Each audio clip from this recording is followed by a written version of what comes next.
लाहौर पहुंचकर उसने सीधा घर का रुख किया। मुमताज बेगम को इसके आने की इत्तला मिल चुकी थी। वो सुबह से पिछले पहर तक कमरे में ही था। इसने अपना मोबाइल ऑफ कर रखा था। मुमताज बेगम खुद ऊपर जा नहीं सकती थी। बाज़िला के अलावा वो किसी दूसरे को भेजना नहीं चाहती थी।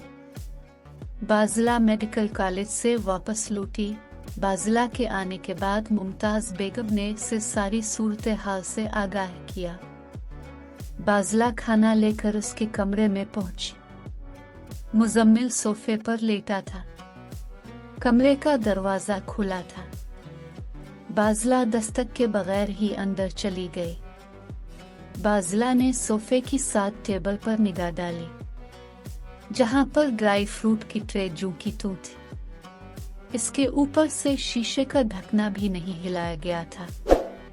बाज़िला को अच्छी तरह से याद था, इसने ट्रे में ड्राई फ्रूट डालकर कल रात को जिस पोजीशन में रखी थी वो वैसे ही पड़ी थी। बाज़िला ने कुछ बोले बगैर खाना मुजम्मिल के सामने शीशे की मेज पर रखा।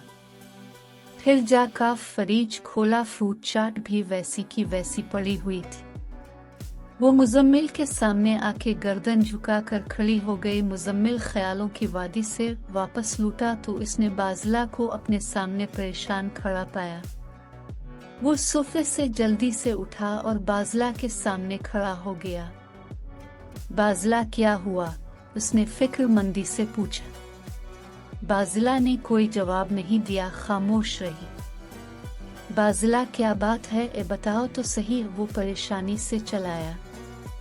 मुझे बहुत भूख लगी है, बाज़िला मासूमियत से बोली।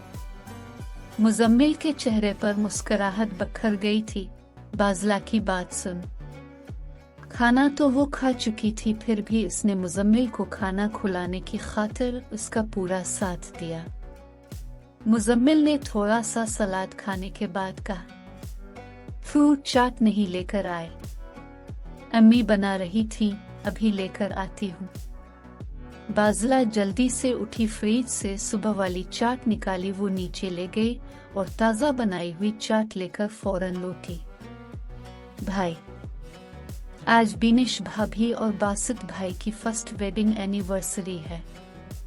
दोनों की बड़ी ख्वाहिश है आप उनके साथ केक काटें। बाज़िला की बात पर मुजम्मिल ने कोई जवाब नहीं दिया।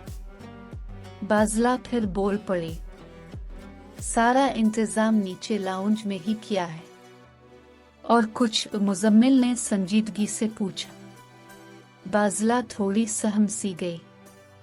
ये तो इन दोनों की ख्वाहिश थी। मुजम्मिल ने थोड़ा सा और मोड़ बनाया। बाज़िला थोड़ा सा डर गई और नजरें झुका ले। मुजम्मिल फौरन बोला, डॉक्टर साहिबा। डर गई बाज़िला ने मुजम्मिल की आवाज पर उसके चेहरे को देखा जहां पर मुस्कुराहट थी।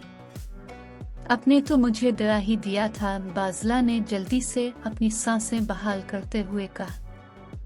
तुम मुझे बहाने से खाना खिला सकती हो तो मैं भी डरा सकता हूँ कि कब काटना है। जब आप कहीं, बाज़िला ने कदरे एतमाद से जवाब दिया। मेरा ख्याल है मगरिब के बाद ठीक रहेगा। भाई थैंक्स, बाज़िला ने ये कहा और बर्तन उठाकर कमरे से रवाना हो गई। मुजम्मिल मगरिब की नमाज पढ़कर लौटा तो सब इसका इंतजार कर रहे थे। मुजम्मिल ने बासित और बिनिश के साथ केक काटा, थोड़ा सा केक खाया भी। मुमताज बेगम को उसे देखकर तसल्ली हो गई थी। मुजम्मिल ऊपर जाने लगा तो बाज़िला ने आवाज लगाई, भाई। मुजम्मिल राग गया। वो चलते चलते मुजम्मिल के पास गए। इसकी गोद में बासित का बेटा था। उसे मुजम्मिल के सामने करते हुए बोली, ये बासित जूनियर है, माशाअल्लाह 1.5 माह का हो गया है। पता है इसको घटी मैंने दी है। सबकी नजरें मुजम्मिल और बाज़िला पर मरकूज थी, जो दोनों आमने सामने खड़े थे, और उनके दरमियान में बाज़िला के हाथों में बासित जूनियर था। मैंने इसका नाम किसी को नहीं रखने दिया।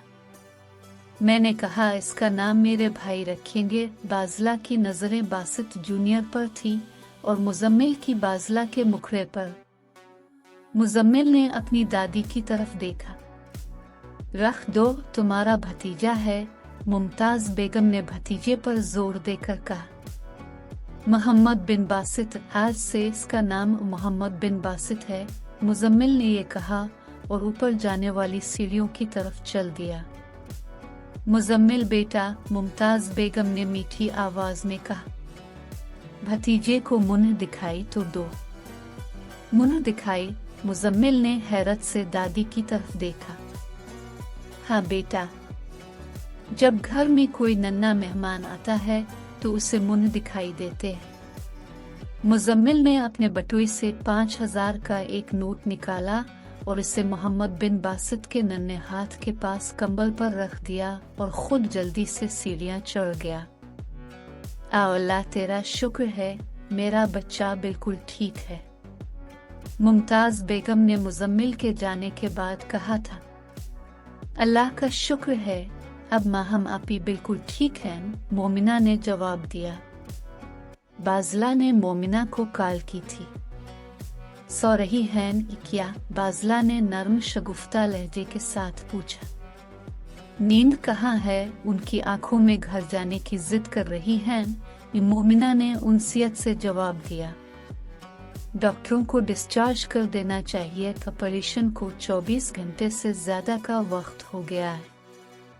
मैंने भी उनसे यही कहा था।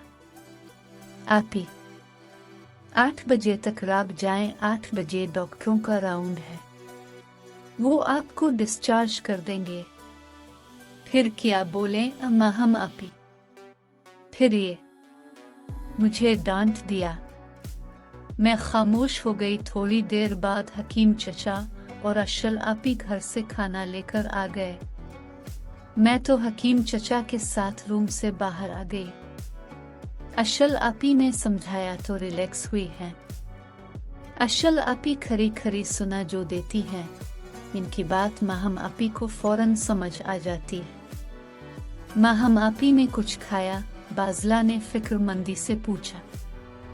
कहा यार, कल से थोड़ा सा जूस पिया है, एक दिन में ही आपी का मुंह निकल आया है। आंखों के नीचे हल्के हल्के हल्के महसूस हो रहे हैं। अब अशल आपी की ड्यूटी लगाई है कि उम्मी का भेजा हुआ सूप ही पिला दे। तुम सुनाओ मुजम्मिल भाई की। मोमिना ने बाज़ला को तफसील बताने के बाद अपनी पूछ ली। वो आपी से भी आगे हैं। असर के बाद थोड़ा सा सलाद और फ्रूट चाट खिलाई है। हकीम चचा तो मेरे पास हैं, वो किसी काम से गए हैं, कह रहे थे थोड़ी देर में एजा आएगा। माहम आपी के पास कौन है इस वक्त? तुम भी कमाल करती हो बाज़ला, किताब का सवाल भूलती नहीं और बातें भूल जाती हो। बताया तो था अशल आपी है। अच्छा अच्छा, गुस्सा क्यों कर रही हो? बाज़ला ने हंसते हुए कहा। मुझे तुम पर पहले ही बड़े गुस्से हैं। माहम आपी कहती हैं बाज़ला को देखो कितना पढ़ती है। बीनिश बाजी की सुनो तो बाज़ला ने सारा घर संभाला है। अशल आपी देखा इस दिन बाज़ला ने कैसा जबरदस्त जावरा बनाया था। और मेरी खुद की उम्मी वो भी कहती हैं बाज़ला बड़ी अच्छी बच्ची है। मोमिना अपनी बहन को भूलकर खुद ही बाज़ला पर गरज बरस रही थी। मोबाइल की दूसरी तरफ बाज़ला इसकी बातों पर मुस्कुरा रही थी। बाज़ला ने मुस्कुराते मुस्कुराते अपना चश्मा उतार कर साफ किया। थैंक गॉड तुम्हारी मुंह पर समाइल तो आई है। अशल ने माहम को सूप पिलाने के बाद एक लतीफ़ा सुनाया था। राउंड होने वाला है, आप ये बर्तन वगैरह समेट लें, नर्स ने आकर इत्तला दी थी। अशल ने फौरन सारा सामान उठा लिया था। डॉक्टरों ने माहम को हसब तवक्को डिस्चार्ज कर दिया था। एक जूनियर डॉक्टर ने फाइल पर सारी तफसील लिखने के बाद माहम से कहा, मिस माहम मैंने सारी डिटेल इसमें लिख दी है, अब पढ़ लीजिएगा। डॉक्टर ने फाइल बाईं हाथ में लहराई और उसके बाद बेड टेबल पर रख दी। डॉक्टर जाने लगा तो एक सिरजमी डॉक्टर साहब, कोई परहेज वगैरह? अशल ने पूछा। परहेज तो ऐस को नहीं, बस चंद दिन सीढ़ियां नहीं चढ़नी, डॉक्टर ने अल्फात को चबा चबा कर कहा। सीढ़ियां सुनकर अशल ने मुस्कुराते हुए माहम की तरफ देखा। डॉक्टर चल पड़ा तो अशल ने फुट से पूछा, एक्सक्यूज मी डॉक्टर साहब, खाने में क्या? डॉक्टर ने अजीब नजरों से अशल को देखा। इसके बाद इसने बेड टेबल पर पड़ी हुई फाइल उठाई और कहने लगा, इसमें सारी डिटेल लिख दी है, एक जरूरी सवाल तो आप भूल ही गई, टाके कब तक खुल जाएंगे? डॉक्टर ने अशल के ही अंदाज में इसे कहा। मिस महम, 2 दिन बाद अपने चेकअप के लिए आना है, आप किस चीज भी साथ ही निकाल देंगे? डॉक्टर ने अशल की निस्बत माहम से इंतहाई शाइस्तगी से बात की थी। डॉक्टर के जाने के बाद माहम मुस्करा पड़ी, जबकि अशल गुस्से से डॉक्टर को देख रही थी। अशल, गुस्सा थोप दो और मेरी बात कान खोलकर सुन लो, मुझे हर हाल में अपने रूम में जाना है। मुझे नहीं पता कैसे, ये तुम्हारा मसला है, सिर्फ तुम्हें पता है। डॉक्टर ने मुझे सीढ़ियां चढ़ने से मना किया है। वाह जी वाह, ये जो बाहर तुम्हारी सिस्टर है, ये पागल नहीं बल्कि डॉक्टर बन रही है। तुम्हारी उम्मी भी इतनी सीधी नहीं कि जो स्टोरी में सुनाऊंगी वो इसी पर यकीन कर लेंगे। इम्पॉसिबल। माहम चौधरी, इम्पॉसिबल, ये नामुमकिन है। बेग साहब, मैंने साल पहले भी कहा था, आज भी कह रहा हूँ। अपने मोहब्बत के चक्कर में अपना एक कीमती साल ज़ाय कर दिया, जितना वक्त अपने मोहब्बत को दिया है, इतना अब बिजनेस को देते तो साल में कहां से कहां पहुंच जाते। अब भी वापस लूट आए। माहम चौधरी, किसी कीमत पर आपको नहीं मिल सकती। दिमाग खुद ही बेग साहब को समझा रहा था। मुजम्मिल मूविंग चेयर पर बैठा हुआ वॉल क्लॉक को देख रहा था। चेयर के मूव करने के बावजूद भी मुजम्मिल साल पहले वाली जगह पर ही बैठा था। वक्त की गर्दिश भी इसे माहम के करीब न कर सकी। नामुमकिन सिर्फ वो है जिसे इंसान नामुमकिन समझता है। दिल ने दबे लफ्जों के साथ अपनी बात का आगाज किया।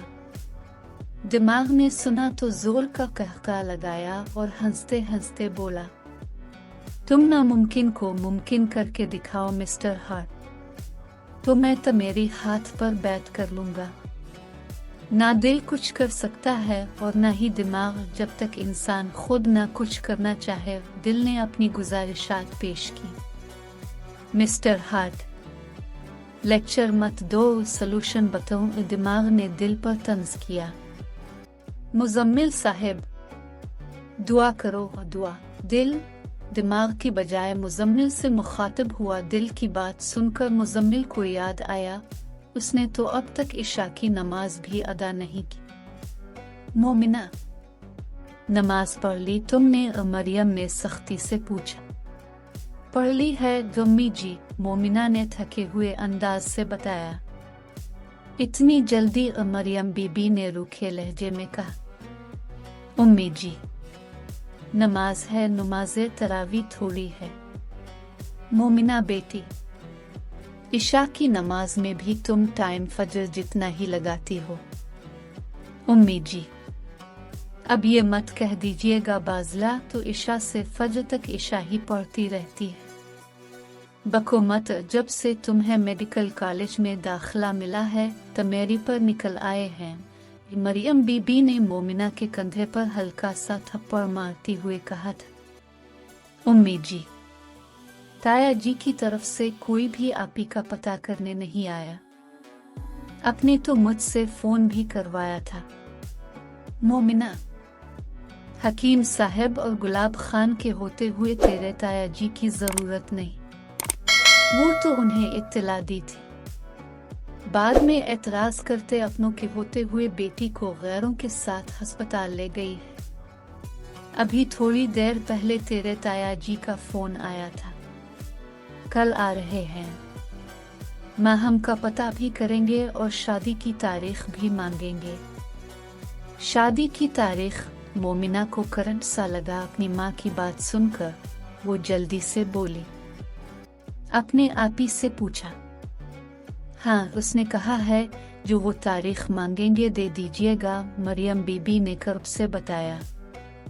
उम्मी जी, गुस्ताखी माफ, मेरे कॉलेज से थोड़ा सा आगे मेंटल हॉस्पिटल है, वहाँ आप ही का चेकअप करवाती हूँ। तुम अपनी बकवास बंद करो। और मरियम बीबी ने तलखी से जवाब दिया।